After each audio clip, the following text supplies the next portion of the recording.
Welcome to the Corporate Treasury 101 podcast. Today we receive Koen De Smet. Koen is a director in a major consulting company and a specialist of treasury transformation projects. It was very important for Hussam and I to invite an expert in order to discuss the topic of today. In this episode, we talk about systems in treasury. Yes, what does that even mean, you may think? Well, we have the answers for you right here in this episode. Today, expect to learn what is a treasury system, why do corporations need a treasury systems, what can be done in such a tool. We of course cover the main ones, treasury management systems that Hussam and I already talked about in this podcast, payment hubs, but also trade finance systems, and all kinds of specialized tools for very specific treasury related tasks. Last but not least, we discuss integration of such systems and how to implement them. Koen really is impressive. He knows a lot about treasury in general, but also and obviously about systems, and it was a real pleasure to interview him today. Before we get into this fascinating episode, some small kind reminders. We published an ebook. If you are dreaming of finding a book explaining the ABCs of corporate treasury, well, do not search anymore. We got you covered. Head to the link in the description to download it, and the best part, it is completely free. Last but not least, if you like the podcast, or if you want to support us, or if you do not want to miss any of the episodes in the future, or all of the above, well, subscribe to the podcast. Oh, and you can give us a good rating in the meantime. That makes Hussam and I very happy. And actually it helps the podcast to be found more easily by other treasury aficionados. With all that being said, please welcome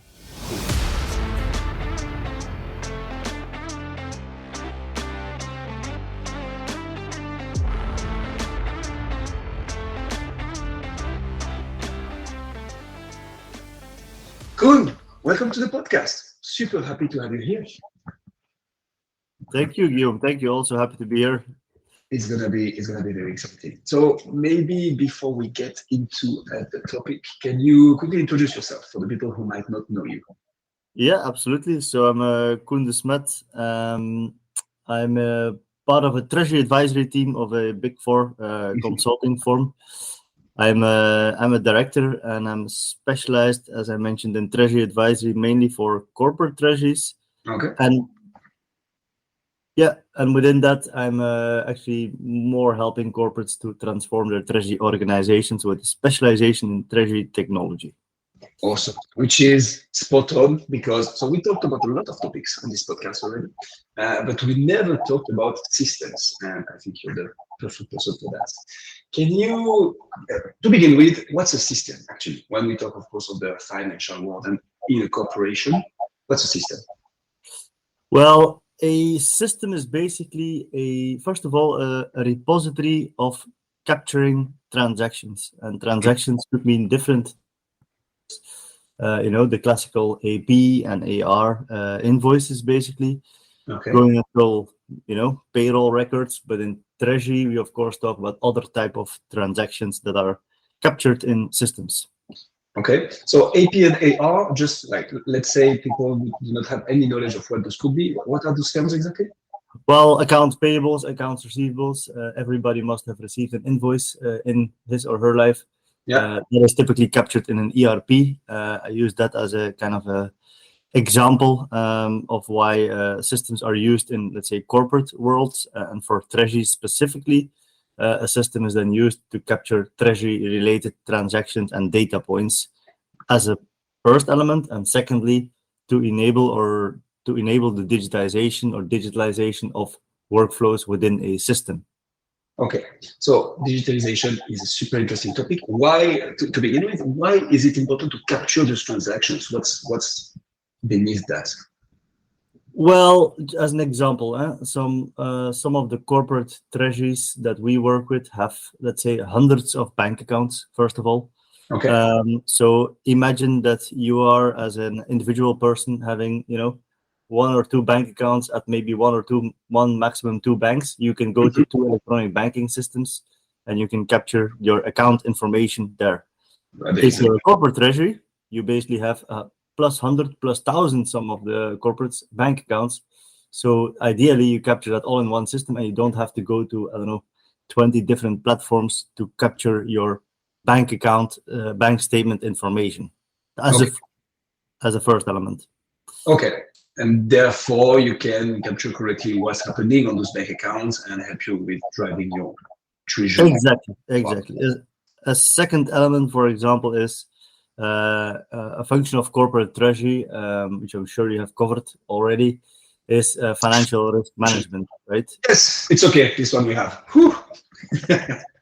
So yeah, okay. And so the system, but we're gonna come to financial risk management. The second point you mentioned was digitization. Well, obviously, that speaks by itself, right? A lot of corporations try to digitize their processes and so on.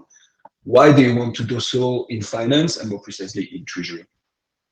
why you need digitization in treasury? Yes. Well, just because of the vast majority of transactions that the treasury team is dealing with, which is typically quite large amounts of data and transactions to be dealt with, which is almost impossible or is very error prone and high risk if you do that offline, i.e. in an Excel. Secondly, a treasury function is typically a lean and mean function, which is not staff. Therefore, being able to kind of automate some of these elements in the system is essential to be able to truly act as a value add function. Interesting. Okay, so you'd rather have a system doing a lot of repetitive operations, I guess, rather than having somebody or numerous people doing it by themselves. Exactly, yes. Yeah. So to a certain extent, automate what you can automate to avoid somebody manually having to do a repetitive action that essentially can be automated or semi-automated in a workflow or a tool. Okay. And I imagine the bigger the company, the bigger the amount of bank accounts, as you mentioned earlier, so the more relevant becomes the systems in Treasury. Exactly, yeah. There is, that's what you see also with the, let's say, companies that are fast growing, that they've outgrown almost their treasury function, and that their treasury function is still operating as a, let's say, a smaller or medium-sized company. That suddenly then requires to catch up to be able to catch up with the company's complexity as such as well. Okay. Yeah, makes a lot of sense. And you mentioned earlier the financial risk as well. So I know I've read on LinkedIn sometimes people do not call it a treasury management system, but a treasury risk management system. What's the dimension of the financial risk here in the system? How does it help? So it will capture the transactions, right? When you do your hedges, for instance. But what else? What's in there?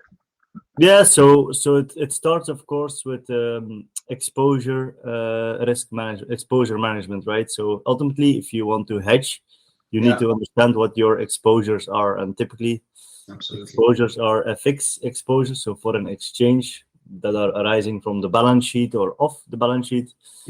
Secondly, you have if you have floating rate debt, you basically have interest rate risk. Yes. That requires to be hedged, and some companies, depends on the business, of course, also have commodity risk. And those are your exposures as a number one. Secondly, and then when you have exposures and you have a hedging strategy that defines that you want to protect yourself against market volatility, you would hedge those, and capturing those hedges and operating those trades would happen in a treasury management system. Awesome. So among all the terms you just mentioned, we covered most of them in the podcast. I just like to come back on one. You said exposure on and off balance sheets. Can you quickly walk us through that? What does that mean? Yeah, so basically on balance sheet, coming back to my very earlier point around AP and AR.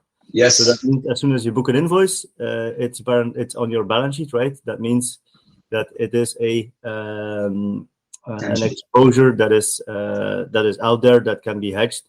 Off balance sheet means a forecast of an expected, let's say, future sale or receipt. Okay. We see, for example, companies in project-related businesses doing a lot of cash flow hedging, which is typically off balance sheet.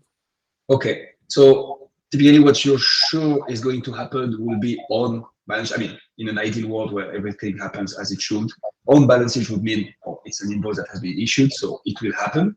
And off balance sheet will be more, it's something that we predict, foresee, but it's not, I mean, the amount may vary. That's exactly. There's more uncertainty around that. So typically you would see companies not 100% hedging their exposure, but rather taking a bit more a prudent approach there. Okay. Or gamble them out of it and hope for the better on the market. That's also an option, I guess. Okay. Yeah. Anything else in the role of systems in Treasury? Because that was going to be one of my questions, but I feel we covered it with the like reconciliation, recording of the transactions, the financial risk aspect of it.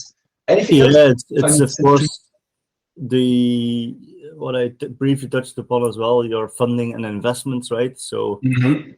some companies have a shortage in cash, some have excess in cash. So that Absolutely. means you need to be able to track your loans, your debt issuance, your investments that you put at banks, your money market funds. Okay. That is all captured in treasury management systems.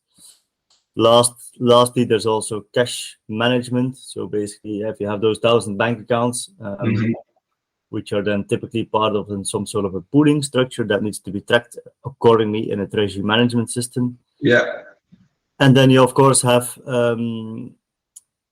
your treasury accounting, right? So once you captured all those transactions, you need to account for them. Yes. And that's then also operated by the treasury management system that in most cases serves as a sub-ledger to the general ledger to basically create the accounting entries and typically interface them to an ERP back again as well. Okay, so Koen, those are a lot of fancy words. I love it. So that's really clear. Just to summarize this, I would say that the system is just used to record and track everything, so you can drive your financial decisions in the most efficient way. Correct? That's good. Okay. And regarding the treasury accounting, that's for some reasons because I don't really like it. Something we didn't cover in the podcast yet. But so what is happening in here? So sub ledger, general ledger. What do you mean by that? Yeah. Let me try to explain that. So No if pressure. you if you if you have a let's say a forward, an FX forward, right? That means I'm Yes. buying and selling a currency against another currency at a future date, right? Yes. Yes. That means that trade will, of course, requires to be tracked in your accounting. So, for example, at month end, you would Yes. do typically a mark to market, right, to understand what's the value of my forward right now today. So you compare it to the rate that are currently on the market against the Exactly. one you contracted it at. Exactly. Without going into the details as to how to do that, Okay. that means that let's say unrealized profit and loss that Yes. trade will bear has to be booked, and that gets booked at month end, typically by a treasury management system. And that's why I'm Okay. saying a sub ledger, because it only captures the treasury related accounting entries within its system. And it will then interface those to the general ledger where everything else is captured, your balance sheet, your P&L, and so forth. That is then tracked there accordingly. Super clear. Thanks a lot. Sorry, that was a bit of an unplanned question, but super clear. And the general ledger will be at the ERP level, I imagine, or something like that. Yes, that is typically the case. Super clear. Does every company have a treasury related system, or as of when do we have a treasury system? Well, there's no golden rule as to when you should get a treasury management system in terms of, for example, um, uh, total turnover of a company, right? Let's say as of 1 billion, you should get a system. There's no such rule as that. Okay. I think you need to look at your complexity in which you operate. Yeah. Then that will define basically what are my broader treasury requirements or needs. Mm-hmm. And then that will then define whether you need a system or not, right? And it will also depend again on the volume of transactions and so forth. Okay. To use an example, if you have a company that purely operates within, let's say, a single country, just as an example, taking Belgium, and has just purely has transactions within Belgium, has no foreign exchange risk, has only a handful of bank accounts, a treasury management system might be overkill. However, if the company starts to grow and starts to export and import from various countries and therefore has foreign exchange risk, has bank accounts all over the world, then it becomes suddenly unmanageable to do that outside of a system. And that would be then, when the company would start requiring a system to do things properly, efficiently, and without reducing risk. Okay. So it's not that much about the size of the company, but more the complexity of its financial transaction operations. However, we mentioned as of when you start to have a lot of transactions and a lot of bank accounts, I guess the bigger the company, the higher the amount of those, right? So it can also be linked to that. But it's more, first criteria is more complexity of the treasury landscape than the actual assets. Okay. Very interesting. And is there a moment where it becomes critical? So you are in multiple countries, sorry. You have FX hedges or FX exposure, at least, that you might want to hedge.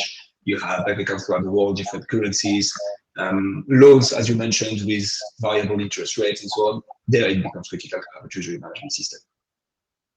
Yeah, I mean, that's every company, of course, to decide that amongst themselves. I think if indeed if your company starts to outgrow your supporting functions, then your supporting functions probably need to grow with you. Mm-hmm. And that is, again, there's no kind of left or right answer here. It's more the companies to be evaluated themselves. You can basically increase your team with 10 FTEs and still do it offline. Yeah. But that doesn't mean that none of those 10 FTEs will ever make a mistake. While they can still make a mistake in the treasury management system, it will be much more controlled, much more centralized, and so forth. So that, I think, is each company to define it themselves. But typically, the answer is pretty obvious. Okay, that makes a lot of sense. So not depending on the risk appetite here, but how far they want to automate the processes and how digital they want their landscape to be. Yeah. Very clear. Just a technical question on the treasury management system. Systems related to treasury. How do they work exactly? Is it a license? Most of the people know about SAP, right, and Oracle. But when it comes to systems in treasury, are we talking about software as a service? Are we talking about licenses now? How does it work exactly? What's the process? So similar to other systems, I think what we are seeing in the market is a very big shift towards SaaS. And let me try to spell it in full. So that's software as a service. And SaaS applications is more and more, let's say, the way to go. So in fact, what you can get is a treasury management system. You could either, let's say, install what they call on-premise, which is a bit what we saw 10, 15 years ago, where most corporates were basically installing that service on their own server sites, right? Okay. Similar to how ERPs were typically done. Now we are seeing a shift towards, and those are, let's say, option 2 and 3, towards private cloud. That means, that is often a term that is used interchangeably with SaaS, but that's actually not correct. So private cloud is where a system vendor will host the application on their server sites, but you basically have your own private application, let's say, at that vendor, your own private database. Whereas with SaaS, you're basically are accessing a software and a solution that is also accessed by other corporates. Everybody has, of course, his or her part or his part of the database, but it's all managed by the vendor. And the big difference is system upgrades. In a SaaS application, an upgrade is done on the fly, basically over the weekend. In all the two other options I mentioned, on-premise or private cloud, that is done as in, let's say, a mini project that requires specific handling because of the nature of that deployment or installation. So you're now even anticipating my questions. But so why would anybody go for the private cloud solution then? If you need every time to mobilize some resources in order to do this mini project, rather than having the software company just updating it over the weekend, why would you choose a private cloud over us? There is some vendors and applications that basically are not yet offered as a SaaS solution. That's number one. Basically, you don't have the choice. The most important difference is the configuration and customization ability of SaaS applications. There's a certain limit to that because you're all using, the same software, the same functions, and not everybody can kind of get all their wishes in the system and customize certain things or workflows, because they're also used by other corporations, let's say. In a private cloud and an on-premise solution, you have much more flexibility there, where you can basically get your own custom solutions in the system. Awesome. So it's about having a standard product that everybody use the same version of, or having it customized for. Is it something corporations seek a lot, sorry, like having something very tailored for the treasury function because of the complexity of it? Or what's the state of the market on that? Again, there's a big evolution been done there, that if you 15 years talk to a corporation, they will typically come with their requirements and kind of force fit the system of the vendor to meet those requirements and specific needs. And therefore, you would typically have more customizations, because, you know, there is a certain process that needs to be installed in a system, and it's not standard, and it requires coding changes of the software. What we are seeing today is that a lot of corporations are very hesitant to get customizations in the solutions, because that means if you do an upgrade later on, it becomes more there's more workload, more cumbersome. Exactly, that was the word I was looking for. So that I think is a key thing, and that's what we are seeing, that more and more standard solutions are basically adopted by corporations that are offered by the vendor, and processes are rather changed than trying to change systems. A second element is that, and that's mainly the bigger corporations, then if they have a specific need or requirement, they will try to sit together, let's say strategically with the vendor, to get this into the core product. So basically, get the requirement in the core product, and then it's part of the offering for everybody, which is, I think, the better way to go for it. Okay. So if you have negotiation strength, power, however we call it, enough as a big, massive corporation, you can even influence how the software is done. That's one, of course, your weight. But secondly, it's also the relevance of a certain requirement for other corporations. If the vendor sees value in this, they will for sure look into that to add to their core product. Which would make sense. Okay. And so I'm entering into the technicalities a bit, but it's super interesting. Would the solution not be to add some options into the standard products, and you just unlock those parts of the SaaS if you pay more? Or is that not something doable?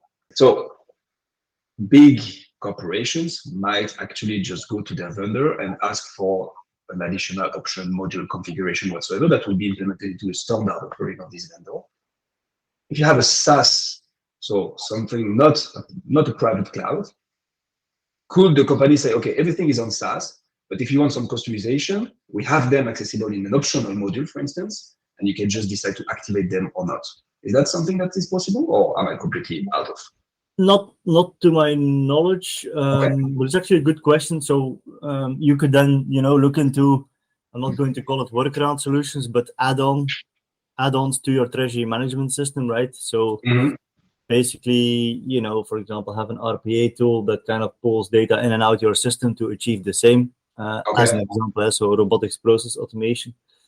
But I think more importantly is there's user groups, right, of vendors that are meeting annually, biannually. Requirements are being shared. I think sitting at the table together with your vendor on a strategic manner, to kind of talk through your needs, think through together, and ultimately get things on the roadmap to develop, to get developed is, I think, the better way to go for this. But of course, speed of execution is sometimes important. Therefore, workarounds, as I mentioned in the beginning of my answer, are sometimes opted for in the beginning. Okay, super clear. That's good. The vendors are listening to their actual user and implement changes on the go. Very clear. What are the different types of systems we can find in the treasury landscape typically? So not talking about the ERP anymore, but really treasury functions. The functions of a treasury management system, or the systems themselves? So the different systems. I would like to make a little dive in the treasury management system a little bit down for the episode, but still remaining high level.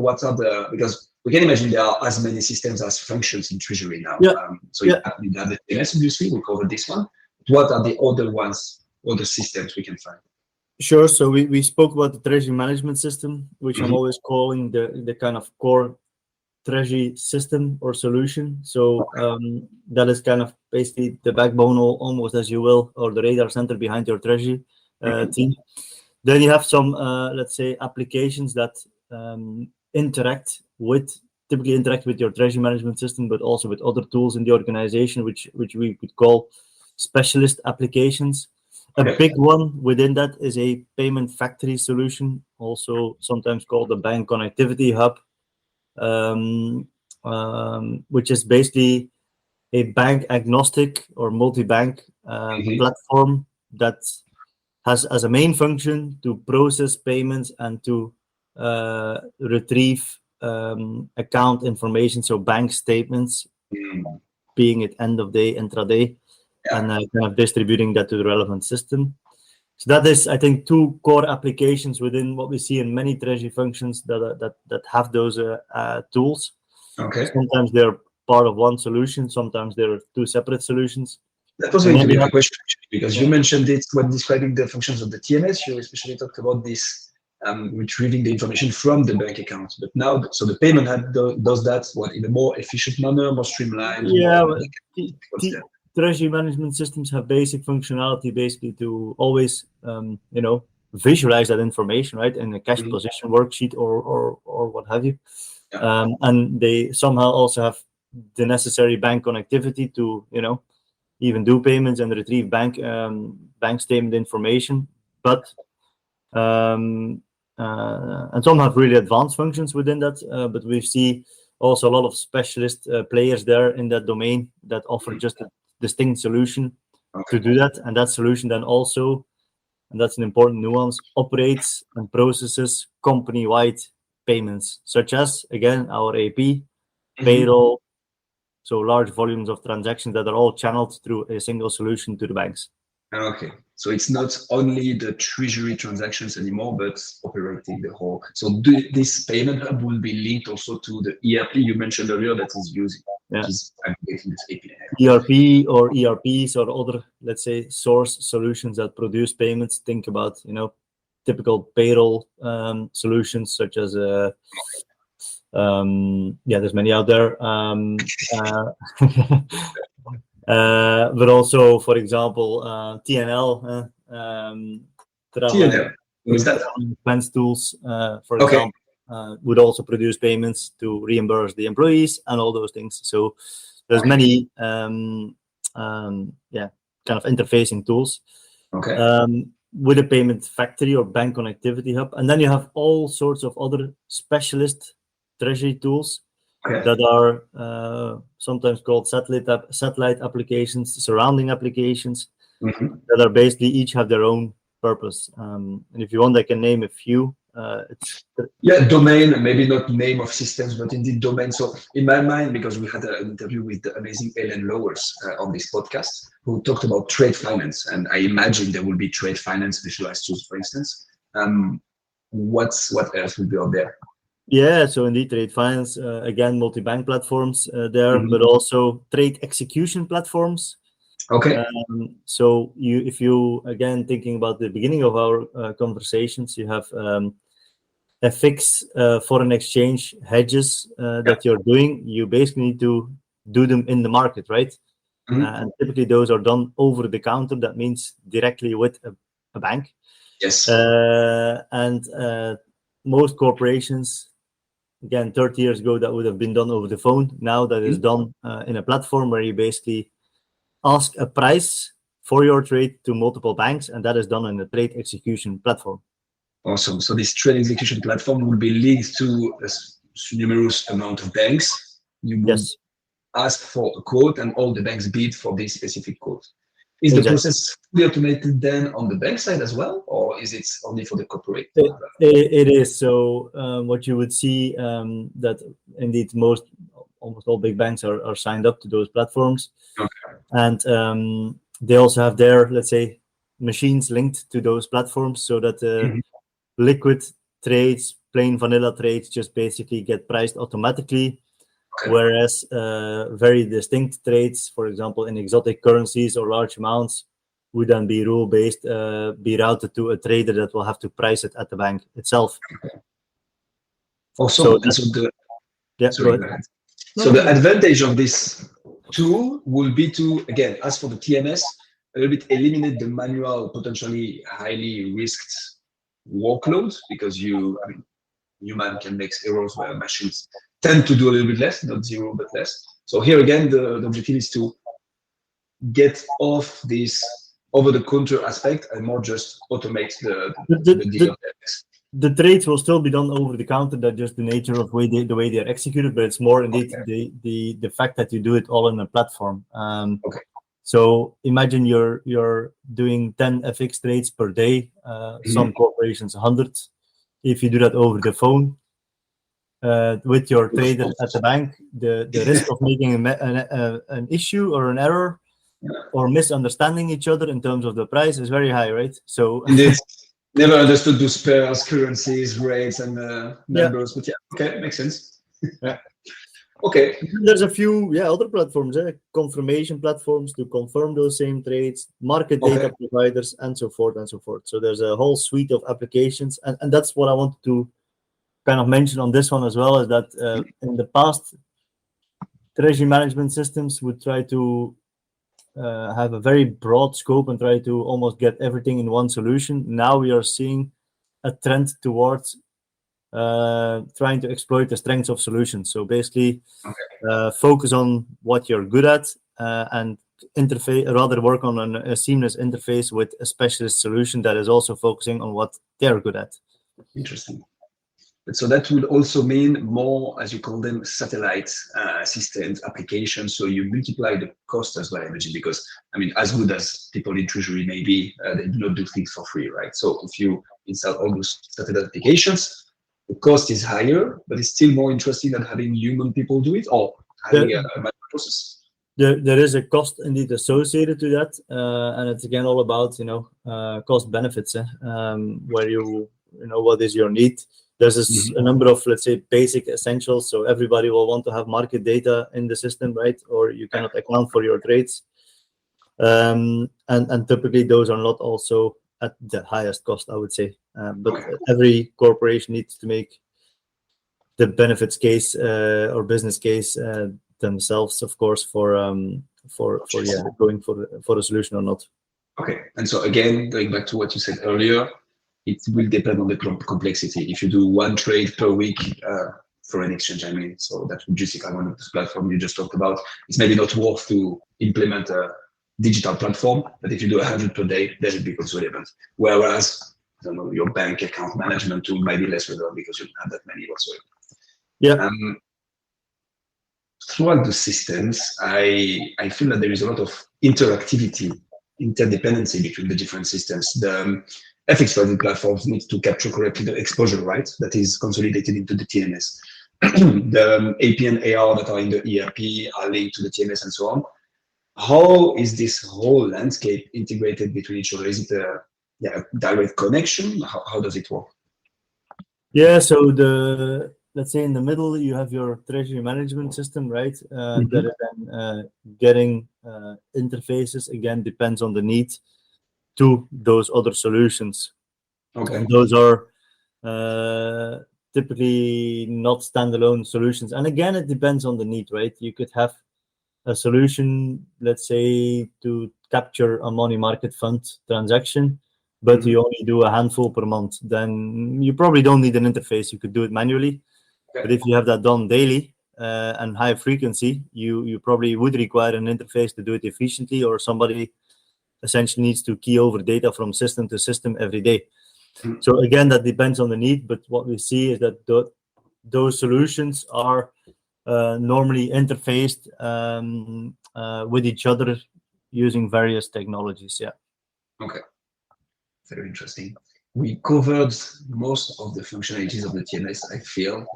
What we like to ask with Sam on this podcast is what makes a successful blah, blah, blah. I feel what makes a successful TMS isn't really relevant, but can you walk us through what would a best-in-class treasury department look like, or in terms of TMS and payment hub, because those are the two main you mentioned. what does it look like? Like a TMS that will execute all the treasury functions, completely linked to the other interfaces and applications you may have, the payment hub taking care of all the payments, completely running right here and making assumptions. But what does it look like in a best-in-class treasury department? So to me, best in class, there is no single rule for that to say this is best in class.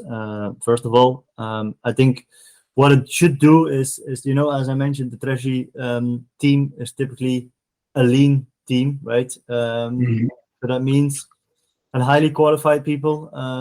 Typically, what I think would be then a pity is that the vast majority of your team or people are spending 90% of their time to kind of process 90% of the transactions and only have 10% of their time available or no percent of their time available to analyze data, to optimize strategies, to provide value insights for the organization. So I think it is, in fact, people should only spend 10% of their time on 90% of the transactions and 90% of their time on 10% plus the value add function that a treasury should have.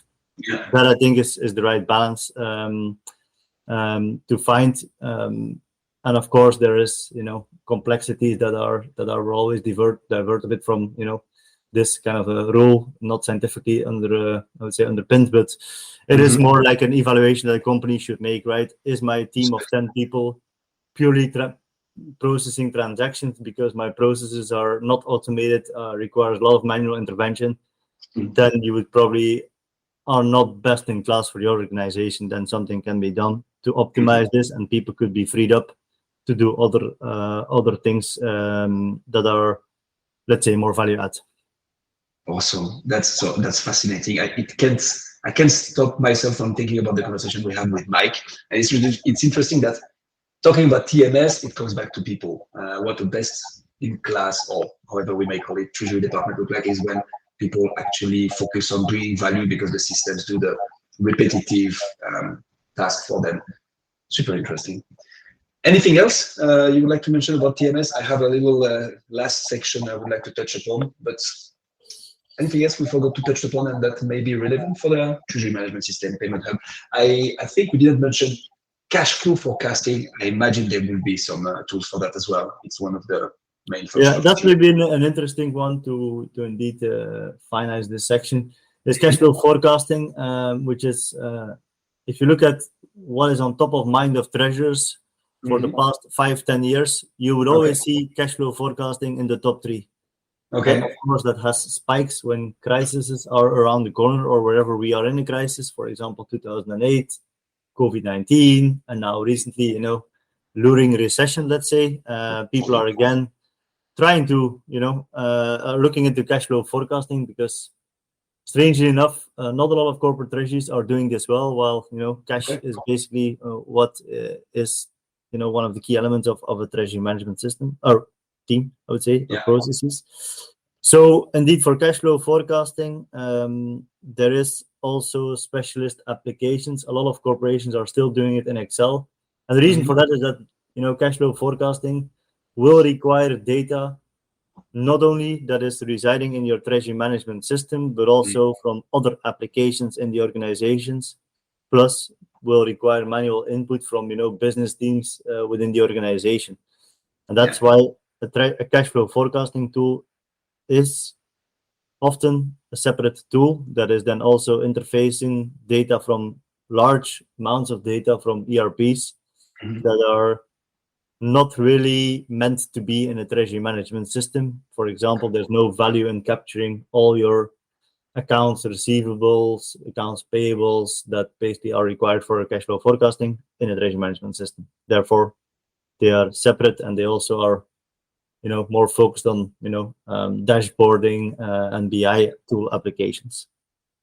Awesome. I will imagine that again, TMS could ensure the basic function of cash flow forecasting, but as soon as you want some more detailed, more integrated, more precise tool, you need to go for a specialized. And some treasury management systems do it quite well. My only point is the treasury management system the right tool to pull in all this data that kind of give you the insights that you want in a cash flow forecasting solution. Okay. Awesome. Mentioning those corporations that might not be on the latest trend on cash flow forecasting is a perfect transition for the next section. How do you integrate all those? So we could talk about cash flow forecasting too, but how do you integrate and implement such systems into a company or treasury department? How does it work? Yeah, so it starts, of course, with baselining what you need, and have to make sure that you have a common understanding and ground for what you require. So the way that this is normally approached is you would do a very detailed description on as is, not with the idea to kind of replicate your current state processes, because if you need a new system or you need a system, your current state processes are probably not the best in class, right? But really with the purpose to understand the scope and complexity that you're dealing with, and also forward-looking your future complexity, right? So you could have a view on today, but if your company try to enter new markets and that will introduce new financial risk, you might have new requirements coming from there. So it's also good to look a bit further out. So it's basically defining your current state with the focus on scope and complexity, but then looking at, target state, where do we want to go as an organization with my processes and what are my requirements thereof. And then once you've that all defined and clear, it would be to do an RFP or a request for proposal with the relevant parties for you. And those are not all the same for all corporations, because you have, with many software solutions, a lot of applications out there.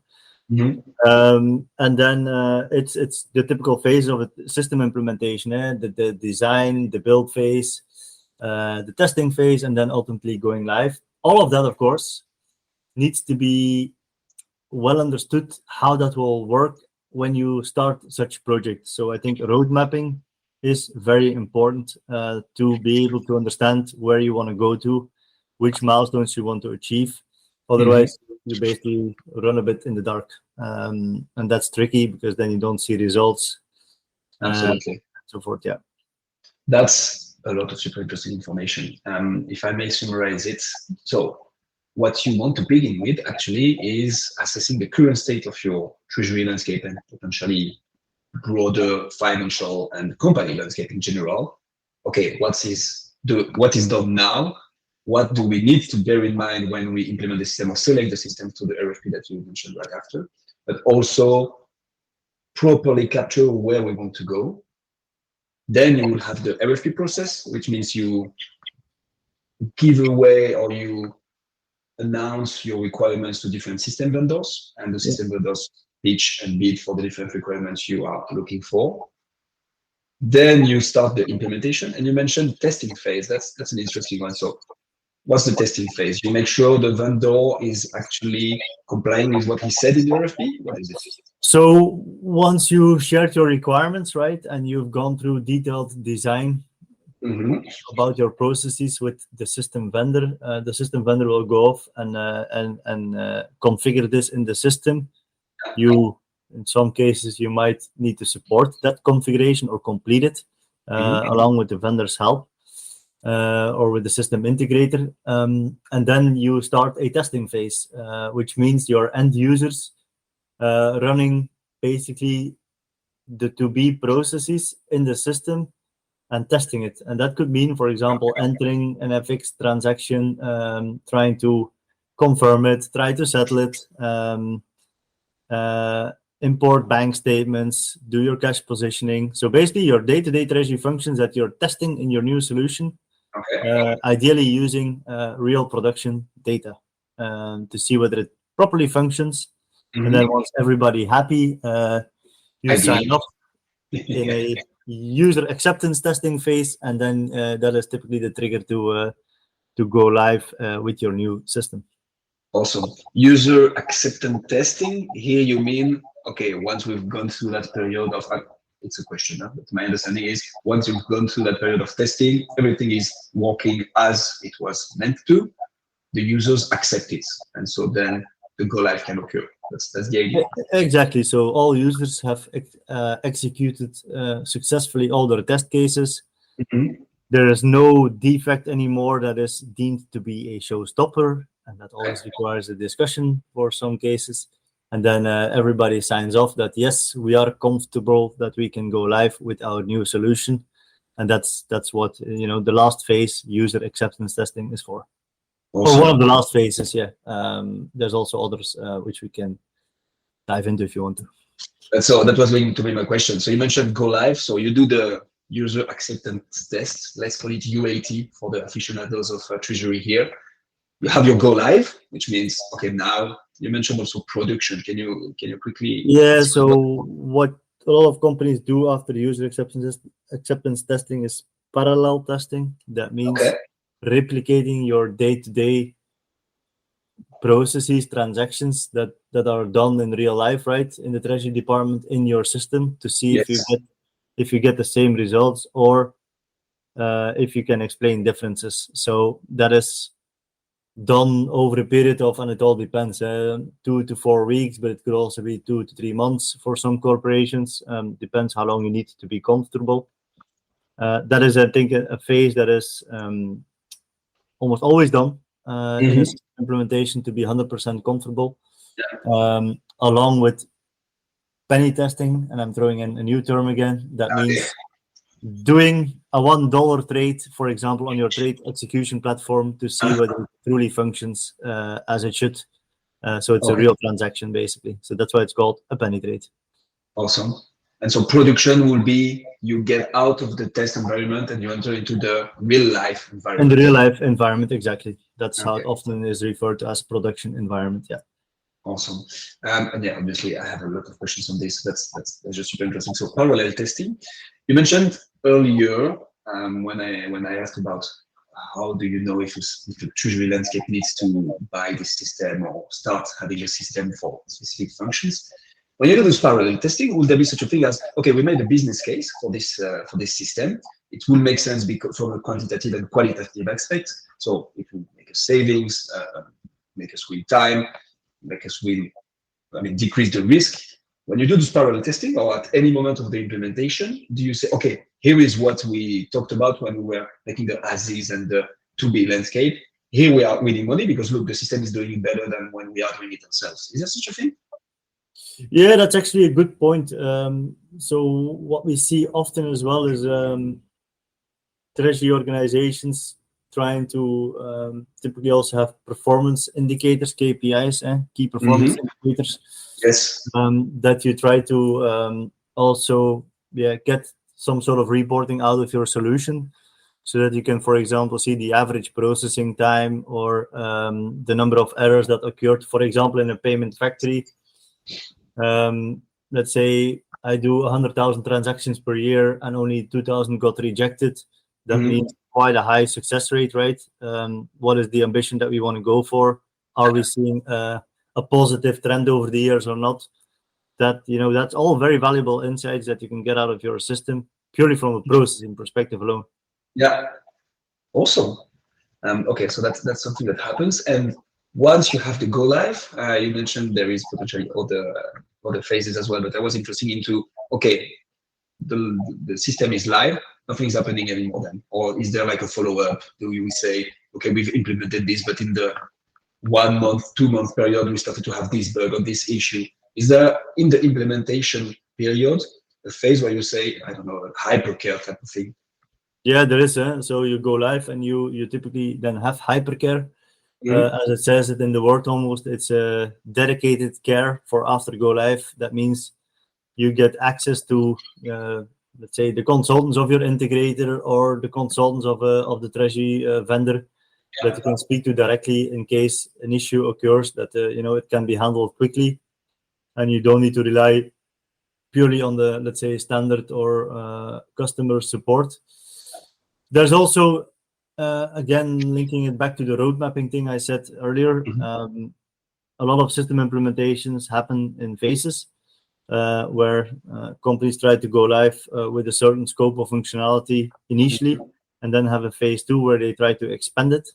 Okay. And there, your roadmap is important, that you make sure you truly execute on your phase 2, because otherwise you could be living with a system that you think is not good, but actually is good, but you just never kind of push through your phase 2 and implemented your additional functionalities. So that's why a roadmap and a clear plan is very important. Super interesting. Okay, so the functions of a treasury system will be so heavy that you cannot implement, or you likely cannot implement everything in one go. You need to have different phases for different functionalities. You can, but you can, of course. It all depends on the complexity again. Okay. Some do it in one shot, but I've seen a lot of companies always have some sort of an optimization phase where they try to implement additional functionalities, for example, on the reporting side, advanced risk reporting, to get more out of the treasury management system. And I think that is always an important phase, because that's when you truly start, increasing the value and the return on investment of your solution. Yeah, absolutely. Okay. As per our conversation, I guess it's a bit hard to say, but I want to ask this question nonetheless. I guess it depends on the complexity, the size of the company, the type of system you implement, but how long does it typically take to implement a system? What timeline are we talking about here? I think it can be done as fast as, I've seen it 3 to 6 months, but I've also seen implementations from 12 to 18 months and even longer. Okay. So, the SaaS solutions are typically quicker to implement because of, less ability to configure the system from scratch. It's not such a toolbox. It's a pre-configured database. For more complexer solutions, it takes normally longer, and the reason is the complexity of the solution and the functionality. More importantly, the complexity of the functionality that needs to be configured, but also it typically serves a larger user base. Yeah. And there's a whole element of change management, training, which Yes. requires a lot of throughput time to get into the organization. You cannot do that software installation overnight and expect the people to run with it the next day. Yeah, no, that's a very fair point. And so, talking about that, what's the lifetime of such product? Because 3 to 6 months and up until 12 to 18 months to implement, then what is it? Something that you're gonna change like your socks, or are you gonna have to live with this system for a couple of years, 10 years? What are we talking about there? Well, you would typically stay with it like for 5-10 years, right? Or even longer, right? Okay. If you're happy with the solution and it does what you do, then why changing it, right? If it serves your needs. You see corporations changing or looking to change when it doesn't anymore serve their needs. And I think what is important there, and talking a bit against my own shop, is that you then engage with your vendor, right, to kind of truly explain, those incremental needs and have an open discussion. But nothing, of course, prevents you from going to the market and see what's out there, see what's new. There's, treasury conferences enough out there. Vendors are always keen to do a demo. Nothing stops you from exploring the market from time to time and see what you're missing. Okay, and therefore re-entering into this cycle where you start with, okay, that's where I am today, but that's now what kind of needs I've identified into my treasury department, and potentially after having those demos, going into an RFP process and so on. Exactly. Very clear. How about we finish on, because here I think we can ask this question: what defines a successful system implementation? To me, a successful system implementation is achieved if you basically, in the very beginning of your project, define, your, let's say, guiding principles, your objectives. What do you want to achieve as an organization? And it can be pretty broad and abstract, right? We want to automate X% of whatever. I think evaluating your final product against your objectives, against your requirements, is an important one. What we see also a lot of corporations do is regularly run satisfaction surveys, not only about the job content and how people are, of course, feeling within the organization, but also about the tools. And I think that's also very helpful to do from time to time. So that all defines your, whether your implementation was successful. But I think if you manage to implement, let's say 95% of your scope, and you had to give in on a number of items, but still, the large majority of what you want to achieve is achieved, then I think that could be kind of defined as a successful implementation. But in my view, you should always look to maintain your application, optimize it, think with the vendor about future state. That's only when, after 5 years, you will still be, happy with your application. Otherwise, if you do nothing and you let it go, it could be that you think it's not good anymore, but you actually not looked into it too much yourself. Okay, so it's not only the implementation process that matter, but also how you follow up and maintain your system once it's live, implemented, and you want to increment and improve it. In my view, it is, yeah. Super clear. And I guess the whole shabam is also linked to the roadmap that you mentioned earlier. And road mapping is key, important, and you want the go live dates to be aligned with the actual go live dates that's where written on paper and happening in reality. Yeah, exactly, and that's a collaborative, thing. So that needs to happen in conjunction or in cooperation with the system vendor, of course. The corporation itself, the client itself, it needs to be well understood. Everybody needs to be behind the plan and also bought into the plan, right? That we're all behind to execute it in time. So that I think is essential to meet milestones and not kind of be left with a disappointment that you're still not live after 2 years or so. Absolutely. Okay. Wow, that was a piece. Thanks a lot, Koen. Anything else you would like to add on the either implementation or the broader topic of treasury systems and systems in treasury landscape? Well, maybe something on digital as a last point is that, of course, the tool set that we saw 15 years ago is much broader right now, right? So it's not only more about core systems like a treasury management system, a payment factory, and those specialist systems that I mentioned, but you also have broader tool sets available now to do something, and that should not necessarily be that complex. For example, robotics process automation, which is basically automating manual repetitive tasks, is basically a piece of software that runs on top of treasury management systems or other solutions. There's a bigger toolbox out there that people need to evaluate when thinking about a solution. It's not necessarily always doing a 12-month project to solve a problem.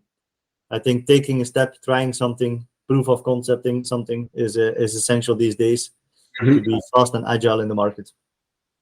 Awesome. Thanks a lot, Koen.